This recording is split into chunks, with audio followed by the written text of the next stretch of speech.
வணக்கம் மக்களே. இன்னைக்கு நான் பார்க்க போற வீடியோஸ் இதை பத்தினா மதராசின்ற டைட்டில் அனௌன்ஸ் பண்ணியிருக்காங்க. யாரு? சிவகார்த்திகேயன். எஸ்கேவோட ஒரு படம் ரிலீஸ் ஆக போகுது. ஸோ அதுக்கு ஒரு டைட்டில் அனௌன்ஸ் பண்ணியிருக்காங்க, மதராசி அப்படின்னு சொல்லிட்டு.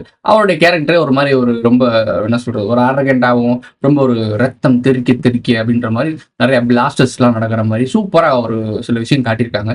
அப்புறம் பிளாஸ்டர்ஸ்லாம் நடக்குதுன்றீங்க, சூப்பராக ஒரு விஷயன்றீங்க. ஸோ உங்களுக்கு தெரிஞ்சிருக்கும், இனிமே வரக்கூடிய படங்கள் எல்லாருமே இந்த வன்முறை காட்சிகள்லாம் உச்சகட்டத்தில் இருக்கும், ரத்தம் தெறிக்க தெறிக்க இருக்கும்னா மார்வல்லே பிளட்டு தெறிக்க தெறிக்க இறங்கிட்டானுங்க. இது கோலிவுட் தானே. ஸோ இது ரொம்ப வல்கரா தான் இருக்கும். ஐ மீன் என்ன சொல்றது, ஏ சர்டிஃபிகேட் வர மாதிரி தான், யூஏ வர மாதிரி தான் எல்லா படங்களும் இனிமேல் வரும். ஸோ அந்த மாதிரி தான் காட்சி அமைப்புகள் இருக்கும். மக்கள் மத்தியில் அந்த குரோதமும் வன்மமும் அதை என்ன சொல்றது, வன்முறையும் அதிகமாகணும்ல. ஸோ கொஞ்சமாக இருக்குல்ல, இது அதிகமாக்குறதுக்காக பல வேலைகள் பண்ணுவாங்க. சினிமாக்கும் மனிதனுடைய இயல்பான வாழ்க்கைக்கும் பல தொடர்புகள் இருக்கு. அது உங்களுக்கு நல்லாவே தெரிஞ்சிருக்கும். ஸோ இந்த டீசரும் அப்படிதான் ஆரம்பிக்கப்பட்டிருக்கு. இதை பற்றி அன்னைக்கு வீடியோ பார்க்க போகிறோம். வாங்க வீடியோக்குள்ள போகலாம்.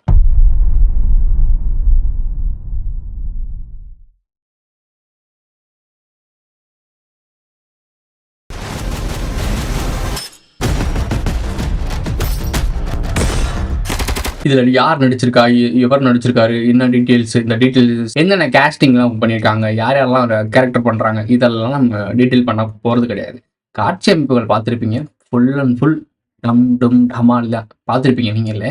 ஸோ கடைசி காட்சி அமைப்பு தான் இங்கே ஒட்டுமொத்த இந்த டைட்டில் பற்றி பேசுறதுக்கான ஒரே நோக்கம், ஒரே காரணம் என்ன அப்படின்னா, அந்த மதராசின்றதை காட்டக்கூடிய இடம் south India. Total south India நம்ம இவ்வளோ நாள் பேசிக்கிட்டு இருந்தோம்ல, எப்போ இருந்து நம்ம சொல்லிக்கிட்டு இருக்கோம் இவங்களுடைய அடுத்த அஜெண்டா இந்த யூனியன் ஆஃப் சவுத் இந்தியாவுக்கு தான் இருக்கும். ஸோ இப்போ கூட தமிழ் தேசிய கட்சிகள்லாம் ஒருங்கிணைந்து தமிழ்நாட்டில் இருக்கக்கூடிய கிளைப்பிரிவுகள் கட்சிகள் எல்லாம் ஒன்று சேர்க்கறதுக்கான வேலையில் நடந்துட்டு இருக்கு. கீழ்மட்ட அளவுக்கு நடந்துட்டு இருக்கு. மேல் மட்டங்கள் ஆண்டுகிட்டு இருக்குல்ல, ரெண்டு பெரிய தலைமை, ஒன்று டம்மி ஆயிடுச்சு, இன்னொன்று வந்து இப்போ ஆளுங்கட்சியில் இருக்கு, ஆண்டுகிட்டு இருக்கு. ஸோ அதுவும் போக போக நமத்து பேரும் மக்களோட மத்தியில் அதிருப்தி தான் இருக்கு. ஸோ அடுத்த ஒரு ரவுண்டுக்கு மக்கள் எல்லாம் ஒரு கூட்டமாக கூடி இந்த தமிழ்நாட்டை ஆளலான்னு ஒரு பேச்சுவார்த்தை போயிட்டு இருக்கு. இதெல்லாம் இயல்பா நடக்கிற மாதிரி உங்களுக்கு காட்சி அமைப்புகள் காட்டப்படும். ஆனால் இந்த கட்டத்துக்கு மேலேயும் இந்த பொம்மை ஆட்சியை வச்சு ஆள முடியாது. இவனுங்களுக்கு இவ்வளவு நல்லா வருத்தி சக்கையா புழிஞ்சிட்டோம், இதுக்கப்புறம் புளியறதுக்கு வேண்டிய எதுவுமே கிடையாது. இவனா மேல வந்து தனக்கான தலைவன் ஒருத்தனை உருவாக்கி அவனாண்டா நம்ம ஆள வைக்கணும் அப்படின்னு சொல்லி ஒரு மைண்டுக்கு வந்துட்டான். அப்போ இவனுங்கள்ல இருந்து மக்கள் ஒருத்தன் உருவாகி இவனுக்காக நின்றுட்டான் அப்படின்னா நம்மளுடைய ஸ்கிரிப்ட் என்ன வருது? யூனியன் ஆஃப் சவுத் இந்தியாவில், ஐ மீன் இந்த யூனியன் ஆஃப் சவுத் இந்தியா இருக்குல்ல, இங்கே சவுத் இந்தியாவில் உட்காந்துட்டு ஒட்டுமொத்த உலகத்தையும் அமெரிக்காவில் ஆண்ட மாதிரி இங்கே எப்படி ஆள்றது? நம்மளுடைய திட்டம் என்ன ஆகுது? ஒன் வேர்ல்ட் கவர்மெண்ட் எங்கே போகிறது? ஸோ இதெல்லாம் பாதிக்கும்ல. பாவம் 12 போட்ட திட்டம்ல. ஸோ அது பாதிக்கும் அப்படின்றதுக்காக உங்களில் இருந்து ஒரு ஆளை 10 வருஷம் 15 வருஷமா உழைக்கிற மாதிரி ஒரு ஆளை உருவாக்குவாங்க. ஃபண்டு பண்ணி கூட சப்போர்ட் பண்ணி, சரி ஃபண்டை விட கட் பண்ணிக்கலாம். அவங்களுக்கு தெரிஞ்சோ தெரியாமையோ இயக்கப்பட்டு இருக்காங்க. நீ இதை பண்ணுனே, நீ அதை பண்ணுனே, நீ இந்த இடத்துல இப்படி பேசினா சரியா இருக்கும், இந்த மீட்டிங்ல இப்படி பேசினா சரியா இருக்கும் அப்படின்லாம் ஒரு கட்டமைப்பு கொண்டு வந்து, இல்லை இயல்பா அவங்களே போராட விட்டு வேடிக்கை மட்டும் பார்த்துட்டு இருப்பாங்க. கரெக்டாக ஒரு ஒரு ஒரு இட அளவுக்கு வளரணும்ல. இப்போ 4 பேர் 4 காய்கள் இருக்கும், 4 பேருக்கும் ஒரே கதாபாத்திரம் தான், 4 பேரையும் 4 ஆங்கிளில் வளர விடுவாங்க. எவன் முட்டி மோதி தான் சுய முன்னேற்றம் மூலியமா மக்களை ஜாம்பியா மாத்துறான், தனக்கு கண்ட்ரோல் கொண்டு வரான். இப்போ கூட சாட்டை திருமணம் ஒரு மீட்டிங்ல பேசினாப்புல, யாரு வேணா வந்துட்டு இந்த கட்சியில இருந்துட்டு இன்னொரு கட்சிக்கு போய் ஆதாயம் தேடி ஓடலாம், பட் நாங்கள் கடைசி வரைக்கும் அண்ணன் சீமான் தான், சீமான் கூட தான் அங்கே இருப்போம். இந்த ஸ்லேவ் மைண்ட் செட் உங்களுக்கு புரியுதா? எங்களோட ரஜினி, அஜித், எம்ஜிஆர், சிவாஜி கணேசன், கமலஹாசன் இந்த மாதிரி ஆட்கள் மேலாம் எப்படி ஸ்லேவா இருக்காங்க? என்ன ஆனாலும் எங்க தலைவர் தான். இந்த ஒற்றை mind set, slave mind set, இதுதான் இப்போ அண்ணன்ட்டையும் கொண்டு போறாங்க தமிழ் தேசியன்ற பேர்ல. சாட்டை திருமணம் இப்போ பேசியிருக்காரு, வீடியோ கிளிப் தேடி பார்த்துக்கோங்க, உங்களுக்கே தெரியும். ஸோ இது பண்ணணும். பண்ணி முடிச்சுட்டு எவன் கரெக்டாக பெரிய மேஜரான கூட்டத்தை கிரியேட் பண்ணியிருக்கேன், ஓகே உனக்கு செலக்டட், நீ தான் அடுத்த லெவலுக்கு கொண்டு போகிற அப்படின்னு அவ கையில் பதவியை கொடுத்து வேலை நடக்கும். அவங்க ஆள்ற மாதிரி தெரியும். இப்போ இப்படி பெரிய பெரிய தலைகள், ராஜராஜ சோழன், ராஜேந்திர சோழன், மன்னர்கள், பாண்டிய மன்னர்கள் எல்லாரும் ஆளும் போது அவங்க தான் ஆண்டுகிட்டு இருக்காங்கன்னு நம்ப வச்சிருந்த ஒரு கூட்டம் இருக்குல்ல. ஸோ அந்த மாதிரி இவங்களையும் நம்ப வச்சிருக்கோம். பன்னெடுங்காலமாக பல்லாயிரம் ஆண்டுகளாக இவங்க நம்ப வச்சிருக்கவங்களுக்கு இப்போ இருக்க கோமாளி கூட்டங்களை நம்ப வைக்கிறது ரொம்ப கஷ்டம்னு நினைக்கிறீங்களா? ரொம்ப ரொம்ப ரொம்ப ஈஸி. ஸோ அவங்க ஈஸியாக பண்ணிட்டு இருக்காங்க. உனக்குள்ள ஒன்னையே டிசிஷன் எடுக்க வைக்கிறாங்க. நமக்கு அண்ணன் அடையாளம் தான்டா, இவ்வொரு தாண்டா நமக்கு சரியான ஆளு அப்படின்னு ஒரு டிசிஷன் எடுக்க வைப்பாங்க. ஏன்னா மற்ற எல்லா பாசிபிலிட்டியும் நீ வேற எந்த பக்கம்லாம் திரும்புவியோ அது எல்லா பக்கமும் உனக்கு கதவு மூடப்படும். புரியுதா? எல்லா பக்கமும் கதவை மூடிட்டாங்கன்னா ஒரே ஒரு கதவை இவங்க லைட்டாக திறந்து வச்சிருப்பாங்க. அப்படிப்பட்ட ஒரு கதவு தான் உனக்கு இப்போ தமிழ் தேசியம் காட்டப்படுது. நான் டீட்டெயிலாக உள்ள போக தேவையில்ல. உங்களுக்கு சொல்ல வேண்டிய விஷயங்கள் இதிலேயே சொல்லிட்டேன். இத நீங்க கொஞ்சம் கவனமா கவனிச்சீங்கனாலே, உங்களுக்கு நான் என்ன சொல்ல வரேன்றது புரியும். இதுக்கு முன்னாடிலாம் எத்தனையோ வீடியோக்கள் போட்டு டீட்டெயில்டா எக்ஸ்ப்ளைன் பண்ணோம். யாருக்கும் அது புரியல. இப்போ இந்த இடத்துல நம்ம சொல்ல வேண்டிய விஷயம் மட்டும் புரிய வேண்டிய ஆட்களுக்கு மட்டும் புரிஞ்சா போதும்னு நினைக்கிறேன். இப்போ உங்களுக்கு புரிஞ்சிருக்குமே, எதுக்கு யூனியன் ஆஃப் சவுத் இந்தியாவ நம்ம சொன்ன மாரியே இந்த மதராசின்றத காட்டுறாங்கன்னு. இப்ப என்ன ஒரு காலம்? எதுக்கான நோக்கம்? மெட்ராஸ மட்டும் சொல்லலாம்ல. அது என்ன மதராசின்னு சொல்லிட்டு ஒட்டுமொத்த சவுத் இந்தியாவும் கனெக்ட் பண்றாங்க. புரியுதா? மைசூர் தலைமையா வச்சு ஒட்டுமொத்த சவுத் இந்தியாவும் கண்ட்ரோல் எடுக்க போறாங்க. அதுக்கான வேலைகள் நடந்துட்டு இருக்கு. அது மைசூராவும் இருக்கலாம், திருச்சியாவும் இருக்கலாம், இல்ல மதுரையாவும் இருக்கலாம்.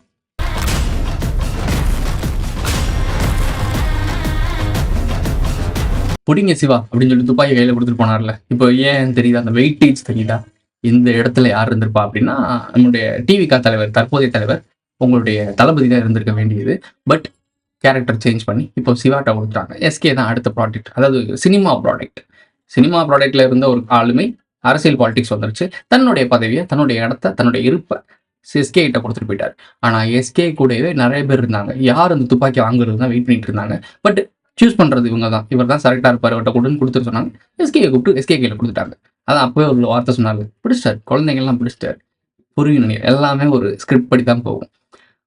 அரசியல், சினிமான்றது ஒரு மிகப்பெரிய அரசியல். அந்த அரசியல்ல கோலோச்சிட்டாங்க அப்படின்னா, ஏன்னா உண்மையிலேயே அது மக்கள ஏமாற்றுற ஒரு வேலை தானே. பொய்யான ஒரு நாடகம், பொய்யான ஒரு கவர்ச்சி, பொய்யான ஒரு அழுகை, பொய்யான ஃபைட், பொய்யான காதல். இது எல்லாமே குடுத்துட்டு, உண்மையான வாழ்க்கையில அதெல்லாம் உண்மைன்னு நம்ப வச்சு உனக்கு தலைவனா மாறுறாருல்ல. அது எவ்ளோ பெரிய ஸ்கேம். ஸோ அந்த ஸ்கேம பண்ண முடிஞ்ச ஒரு ஆள்னால, ரியல் லைஃப்ல இவ்ளோ கோடிகள் இருக்கும்போது, உனக்கு கொஞ்சோண்டு பிச்சு பிச்சு போட்டா, சினிமால வெறும் உனக்கு டோப்பமைண்ட் மட்டும் தான் குடுப்பாங்க. உனக்கு புரியும்னு நெனைக்கிறேன். சினிமால வெறும் உனக்கு அந்த டோப்பமைண்ட். நீ செலவு பண்ணுவ, நீ பாலாபிஷேகம் பண்ணுவ, நீ கட் அவுட் வைப்ப, நீ எல்லாமே செலவு பண்ணி படத்த பார்க்க போற. அங்க அவரு நடிச்சு காட்டுற அந்த டோப்பமைண்ட். என் தலைவர்டா ஏன்னு கத்துற அந்த டோப்பமைண்ட். 2 மணி நேரம் டோப்பமைண்ட்ட உனக்கு குடுத்து, உன்கிட்ட இருந்து எவ்வளவோ கறக்க முடியுமோ கறந்த அவருக்கு ஆளுமைக்கு வந்த பிறகு, அரசியல் அதிகாரத்துக்கு வந்த பிறகு பணம் அவர்கிட்ட இருக்கும். அவரு உனக்கு குடுக்குற இடத்துல இருப்பாரு. அப்போ உனக்கு கொஞ்சோண்டு பிச்சு குடுத்தாலே உனக்கு தேவாமிர்தம் மாரி தானே இருக்கும். அதாவது இந்த ஸ் ஸ்மோக் பண்றவன், ட்ரிங்க் பண்றவன், ஆல்கஹால், ட்ரக்ஸ் எடுக்கிறவன், இவன் எல்லாருக்குமே ஒரு டோபமைன் சுரக்கும். மெடிடேட் பண்றவன், எல்லாத்தையும் சொல்லிட்டு இதையும் சொல்லிறணும்ல. ஸோ மெடிடேட் பண்ணும்போது ஒரு டோபமைன் சுரக்கும். ஸோ இது உண்மையான நிரந்தரமான டோபமைன். மித்த எல்லாமே ஒரு டெம்பரவரி. இந்த டெம்பரவரி சந்தோஷத்த குடுத்தே உன்னைய இவ்வளவு நாள் ஜாம்பியா வச்சிருந்தவங்க, நிரந்தரமான ஆளுமை. கிட்டத்தட்ட அரசியல்ன்றது அவரோட வாழ்நாள் முழுக்க இருக்கக்கூடிய ஒரு விஷயம். ஸோ அங்க போயிட்டு உனக்கு கொஞ்சம் கொஞ்சமா குடுக்க முடியும். ஐ மீன் அவர்ட்ட இது நாள் வரைக்கும் உனக்கு மண்டைக்குள்ள கற்பனையா குடுத்த விஷயத்த செயல்பாடா குடுக்க முடியும். சாப்பாடு குடுக்குறது, புக்கு குடுக்குறது, காலேஜ் ஃபீஸ் கட்டுறது, ஒரு நல்ல காலேஜ் கட்டுறது, அரசியல் அதிகாரத்த கட்டுறது, ரோடு போடுறது, வீடு கட்டுறது, தண்ணி குடுக்குறது, இதெல்லாம் பண்ணாருன்னா, உனக்கு இன்னமும் அவர கடவுள் ரேஞ்சுக்கு தான் நீ கொண்டு போவ. ஸோ ஸ்கிரிப்ட் எப்படி போகுதுன்னு தெரியுதா? இல்லாத ஒரு விஷயத்த நம்ப வச்சு, திருப்பி இருக்க இடத்துக்கு கொண்டு வந்தா, இதுக்கு நீ கோவப்பட மாட்ட. சினிமாலே நீ கேள்வி கேட்டுருக்கணும். வெறும் என்ஜாய் பண்ணிட்டு போயிருந்த அப்படின்னா, இவங்க அடுத்த லெவலுக்கு வரமாட்டாங்க. ஆனா இந்த லெவலுக்கு வரணுன்றதுக்காக போட்டப்பட்ட ஸ்கிரிப்ட் தான் இதெல்லாம். எப்படி டைட்டா நெருக்கியிருக்காங்கன்னு தெரியுதா? எல்லாமே பன்னெடுங்காலமான ஸ்கிரிப்ட். நீ நெனச்சுலாம் பார்க்கவே முடியாது. என்ன எப்ப போட்டான்? எவன் போட்டான்? இது ஒரு ஸ்கிரிப்ட். ஒரு அல்காரிதம் மாரி, ஒரு மெஷின் மாரி. அது இயங்கிக்கிட்டே தான் இருக்கும். இவன் எவன் அதுல அந்த ஸ்கிரிப்ட்ல அந்த இடத்துல வந்து உட்கார்றான்னா, அவன் கரெக்ட்டா இவனோட அவன் பெட்டரா அடிமையாக்குறான்னா, அவன இந்த ஸ்கிரிப்ட் கூட்டி போயிட்டுருக்கும். இந்த ஸ்கிரிப்ட் அப்படிதான். ஒரு புக்கு, ஒரு ஸ்கிரிப்ட். அந்த ஸ்கிரிப்ட்ட தான் 12 காலமா பண்ணிட்டு இருக்கானுங்க. ஒரே மாவ அரைச்சுக்கிட்டு இருக்காய்ங்க. அதுல நீ 12 காலமா அடிமையா இருக்க அப்படின்னா, உன்னைய ரிலீஸ் பண்றது அவ்ளோ சுலபமான விஷயமா? அப்ப எங்களுக்கு பெரிய விஷயம் தானே இருக்கு. சேலஞ்ச் இருக்க தானே செய்யணும். அந்த சேலஞ்ச ஃபேஸ் பண்ணிட்டு தான் இங்க உட்கார்ந்து பேசிட்டு இருக்கோம். இது வெறும் சினிமா. இது வெறும் டீசர், டைட்டில். பார்த்துட்டு போயிட்டே இரு. இதோட இந்த வீடியோ முடிஞ்சிருச்சு. இது பிடிச்சிருந்தா லைக் பண்ணுங்க, கமெண்ட் பண்ணுங்க, சப்ஸ்கிரைப் பண்ணுங்க. மறக்காம பெல் ஐகானை அதுல போட்டு இதோட ஃப்ரெண்ட்ஸா ஷேர் பண்ணுங்க. Union of south India coming soon.